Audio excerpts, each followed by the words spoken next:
નમસ્કાર દર્શક મિત્રો. રાજા રજવાડે અને રાજકારણના આગળના હપ્તામાં હું તમારો દોસ્ત જયનારાયણ ફરી એક નવી વાત લઈ, નવો વિચાર લઈને તમારી સામે છું. ઇતિહાસને ઉલેચો ઉલાચા એમ નથી, એટલો ઉજ્જવળ ઇતિહાસ આપણી આ ભૂમિકા સંગ્રહીને બેઠી છે.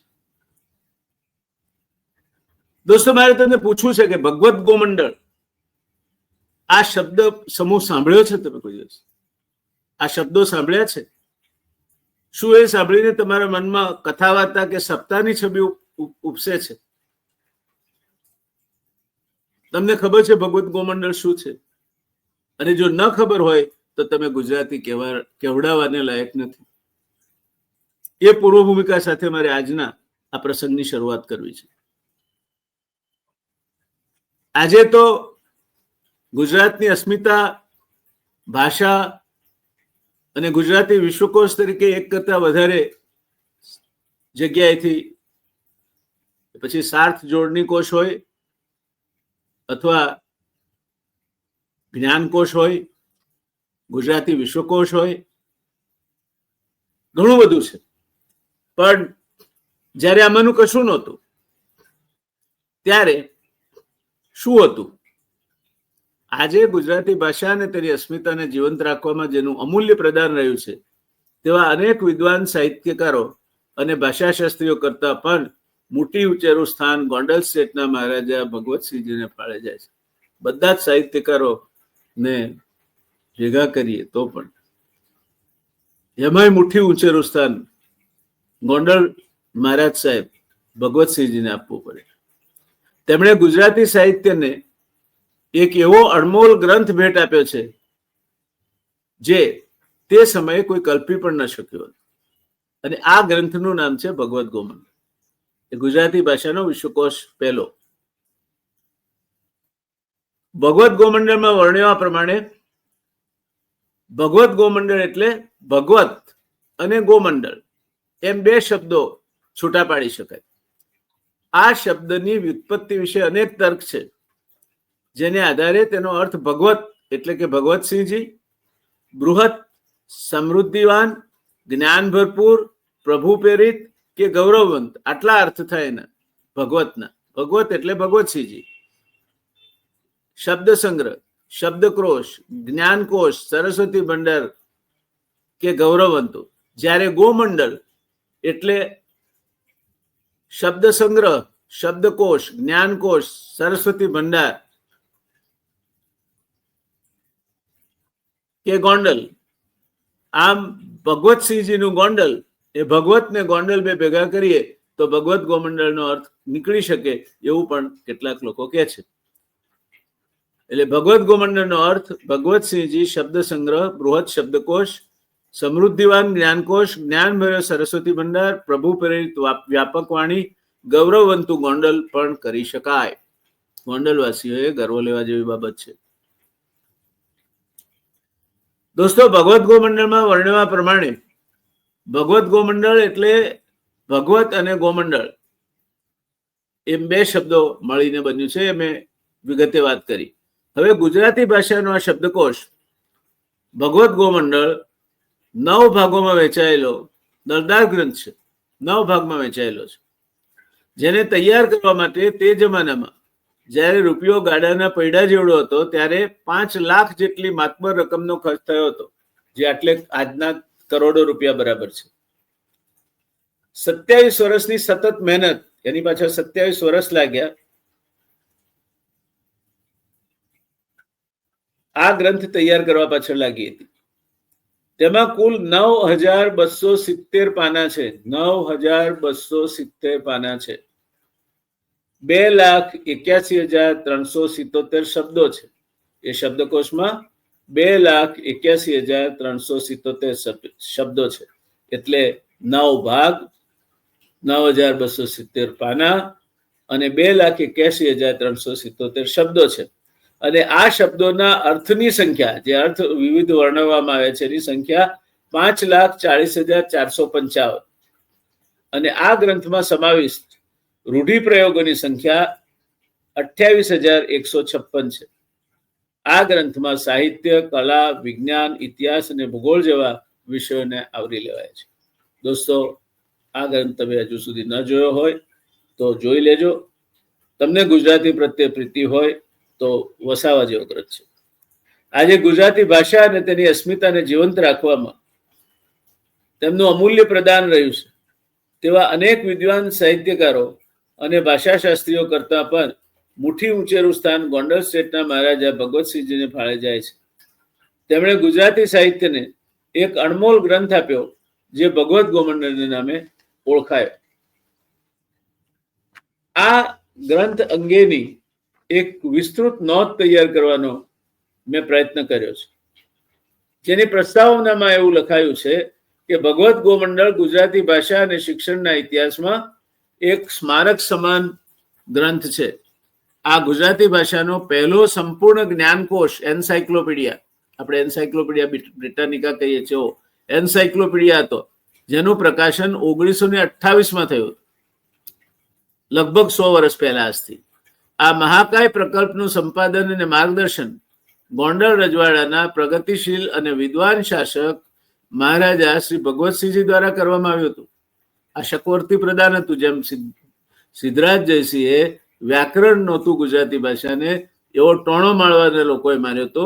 માટે હેમચંદ્રાચાર્ય સૂરીજીને વિનંતી કરી અને એમણે સિદ્ધહેમ કરીને ગ્રંથની રચના કરી, જેનું આદર કરવા માટે સિદ્ધરાજે એને હાથીની અંબાડીમાં, સોનાની અંબાડીમાં પધરાવી અને પોતે નગર યાત્રા કાઢી હતી ને ખુલ્લી તલવારે એણે એની અગવાની કરી હતી. આ સિદ્ધરાજે આપણને સિદ્ધહેમ આપ્યો, ભગવતસિંહજી આપણને ભગવત ગોમંડળ આપ્યું. 19મી અને 20મી સદીના સંક્રમણ કાળમાં ભારતમાં સામાજિક અને શૈક્ષણિક સુધારાની લહેર ચાલુ હતી. 19મી અને 20મી સદીનો સંક્રમણ કાળ હતો, સામાજિક અને વૈચારિક સુધારાઓનો એ યુગ હતો. મહારાજા ભગવતસિંહજી, જે પોતે એક ડોક્ટર, મહારાજા પોતે ક્વોલિફાઈડ ડોક્ટર હતા, MD હતા, વૈજ્ઞાનિક અને લેખક હતા. તેમણે અનુભવ્યું કે અંગ્રેજી ભાષા દ્વારા જ્ઞાન વિજ્ઞાનનો પ્રચાર સામાન્ય જનતા સુધી મર્યાદિત થઈને પહોંચતો નથી. તેમનો મુખ્ય ઉદ્દેશ હતો કે ગુજરાતી ભાષામાં વૈજ્ઞાનિક, ઐતિહાસિક અને સામાન્ય જ્ઞાનનો એક વિશ્વકોશ તૈયાર કરવો, જેથી સ્થાનિક વિદ્યાર્થીઓ, શિક્ષકો અને બુદ્ધિજીવીઓને સુલભ ભાષામાં માર્ગદર્શન મળી શકે. આ વિષય અને આ વિચારથી પ્રેરાઈને તેમણે આ જ્ઞાનકોશનું નામ ભગવત ગોમંડળ એમ રાખ્યું, જેના વિશે હું આગળ વાત કરી ગયો છું. આમ તો એ જ્યારે પૂરો થયો ત્યારે 12 વોલ્યુમ હતા, એના 10,000 પૃષ્ઠો અને 1,000થી અધિક લેખોનો સમાવેશ થાય છે. આ વિસ્તૃત થયો ત્યાર પછીની વાત છે. પહેલા આપણે 9 ભાગની વાત કરી, પણ અત્યારે 12 વોલ્યુમ છે એના અને 10,000 પૃષ્ઠો છે. આ જ્ઞાનકોશમાં નીચેના વિષયો પર વિસ્તૃત અને સંશોધન આધારિત લેખો સમાવિષ્ટ છે: વિજ્ઞાન, ભૌતિકશાસ્ત્ર, રસાયણશાસ્ત્ર, જીવ વિજ્ઞાન, વનસ્પતિ શાસ્ત્ર, ખગોળશાસ્ત્ર, આ શાસ્ત્રો, ચિકિત્સા શાસ્ત્ર, આરોગ્ય, રોગો અને તેનું નિવારણ, મહારાજાના વૈદ્યકીય જ્ઞાનની અસર આમાં સ્પષ્ટ દેખાય છે. ઇતિહાસ અને ભૂગોળ, ભારતનો ઇતિહાસ, વિશ્વનો ઇતિહાસ, ભૂગોળ અને વિજ્ઞાન અને ભૂવિજ્ઞાન, ચિકિત્સા શાસ્ત્ર, આરોગ્ય, રોગો અને તેનું નિવારણ, મહારાજાના વૈદ્યકીય જ્ઞાનની અસર આમાં સ્પષ્ટ દેખાય છે. ઇતિહાસ અને ભૂગોળ, ભારતનો ઇતિહાસ, વિશ્વનો ઇતિહાસ, ભૂગોળ, ભૂવિજ્ઞાન, દર્શન અને ધર્મ, ભારતીય અને પશ્ચિમી દાર્શનિક પરંપરાઓ, સાહિત્ય અને કલા, ગુજરાતની સંસ્કૃતિ અને અન્ય ભાષાઓનું સાહિત્ય, સામાજિક વિજ્ઞાનના અર્થશાસ્ત્ર, રાજનીતિશાસ્ત્ર અને સમાજશાસ્ત્ર વગેરે વિષયોનું ઐતિહાસિક મહત્વ અને પ્રભાવ. આનું ઐતિહાસિક મહત્વ અને પ્રભાવ શું છે? તો પહેલું એનું મહત્વ એ છે ભાષાનો વિકાસ. ભગવત ગોમંડળે ગુજરાતી ભાષામાં અસંખ્ય નવી વૈજ્ઞાનિક અને શૈક્ષણિક પારિભાષિક શબ્દોનો પ્રવેશ કરાવ્યો. આ પારિભાષિક શબ્દાવલી આજે પણ ગુજરાતી શૈક્ષણિક લેખનનો આધાર બની રહી છે. બીજો મુદ્દો છે શૈક્ષણિક ક્રાંતિ. આ જ્ઞાનકોશથી ગુજરાતમાં વિજ્ઞાન, શિક્ષણ અને સર્જનાત્મક લેખનને પ્રોત્સાહન આપ્યું. તે શિક્ષકો અને વિદ્યાર્થીઓ માટે જ્ઞાનના ભંડાર સમો બન્યો અને મહારાજા ભગવતસિંહજી જ્ઞાનના પ્રખર ઉપાસક હતા, સરસ્વતીના ઉપાસક હતા. એ ઇંગ્લેન્ડમાં રહીને ભણ્યા અને ઇંગ્લેન્ડમાં જ એમણે પોસ્ટ ગ્રેજ્યુએશન અને આગળની પદવીઓ MRCPS જેવી ત્યાં જ પ્રાપ્ત કરી અને એક ક્વોલિફાઈડ ડોક્ટર તરીકેનું પોતાનું સ્થાન સુનિશ્ચિત કર્યું. ત્રીજું, સાંસ્કૃતિક દસ્તાવેજ. આ એક એવો સમય હતો જ્યારે ભારતીય બુદ્ધિજીવીઓ પશ્ચિમી જ્ઞાનને ભારતીય સંદર્ભમાં અપનાવવાનો પ્રયાસ કરી રહ્યા હતા. ભગવદ્ ગોમંડળ એ આ સંશ્લેષણનું ઉત્તમ ઉદાહરણ છે. ચોથું, એક વ્યક્તિની દૂરદ્રષ્ટિ. આ પ્રકલ્પ મહારાજા ભગવતસિંહજીની અદ્ભુત વિદ્વતા, સંસ્કૃતિ પ્રત્યેની પ્રતિબદ્ધતા અને જનસેવાની ભાવનાનો સજીવ પુરાવો છે. ચોથું છે એક વ્યક્તિની દૂરદ્રષ્ટિ.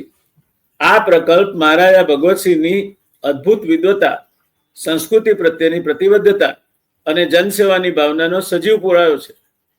તેમણે માત્ર આદેશ જ નહીં આપ્યો, પણ સક્રિય રીતે સંપાદન અને લેખન કાર્યમાં ભાગ લીધો હતો. નિષ્કર્ષ એ કાઢી શકાય કે ભગવદ્ ગોમંડળ કોઈ પણ રીતે ઉપર છલ્લું કાર્ય નહોતું. તે 20મી સદીના ગુજરાતનું એક મહત્વપૂર્ણ બૌદ્ધિક સાધન હતું, જેણે ગુજરાતી ભાષાની જ્ઞાન સંપત્તિને સમૃદ્ધ કરી અને આધુનિક ગુજરાતના નિર્માણમાં મૂલ્યવાન ફાળો આપ્યો. આજે પણ તે ગુજરાતી સાહિત્ય અને ગુજરાત રજવાડાની શૈક્ષણિક વિરાસતનો સોનેરી અક્ષરોમાં લખેલો અધ્યાય છે. ભગવતસિંહજીની દીર્ઘદ્રષ્ટિ એ આ બધી જ ઘટના પાછળનું એક મોટું પ્રેરક બળ હતું અને 1928ની સાલમાં 5 લાખ જેવી માતબર રકમ આની પાછળ ખર્ચવી એ કઈ નાની સૂની વાત નહોતી. એટલે ભગવતસિંહજીના પ્રદાનથી જે ભગવદ્ ગોમંડળ રચાયું એને આપણે આવકારીએ અને ગુજરાતી ભાષાનો આ શબ્દકોશ અથવા વિશ્વકોશ, એન્સાઇક્લોપીડિયા, જે ને ગુજરાતી ભાષામાં રસ હોય એને વસાવા જેવો છે, મળે છે, પ્રકાશિત થયો છે. કોઈ પણ પુસ્તક વિક્રેતાના ત્યાં તપાસ કરશો અથવા રાજકોટ પ્રવીણ પ્રકાશનમાં તપાસ કરશો તો મળી રહેશે તમને. એટલે જો તમને પોસાતું હોય તો ગુજરાતી ભાષા પ્રત્યેના પ્રેમ તરીકે, ભગવતસિંહજીની યાદગીરી તરીકે પણ ગુજરાતી વિશ્વકોશ ભગવદ્ ગોમંડળ વસાવા જેવો છે. તો આવા હતા એક દીર્ઘદ્રષ્ટા રાજવી, એક વિદ્વાન રાજવી, એક પ્રતિબદ્ધ રાજવી, એક ગુજરાતી પોતાની માતૃભાષાને સમર્પિત રાજવી એવા ભગવતસિંહજી, જેની યાદમાં આજે આપણે ભગવદ્ ગોમંડળને પામીને એમને યાદ કરીએ છીએ. એવા એક વિચક્ષણ રાજપુરુષ, રાજા, એક કાબિલ ડોક્ટર અને પારદર્શક અને પ્રમાણિક શાસક એવા ભગવતસિંહજીને મારી સ્મરણાંજલિ. ધન્યવાદ.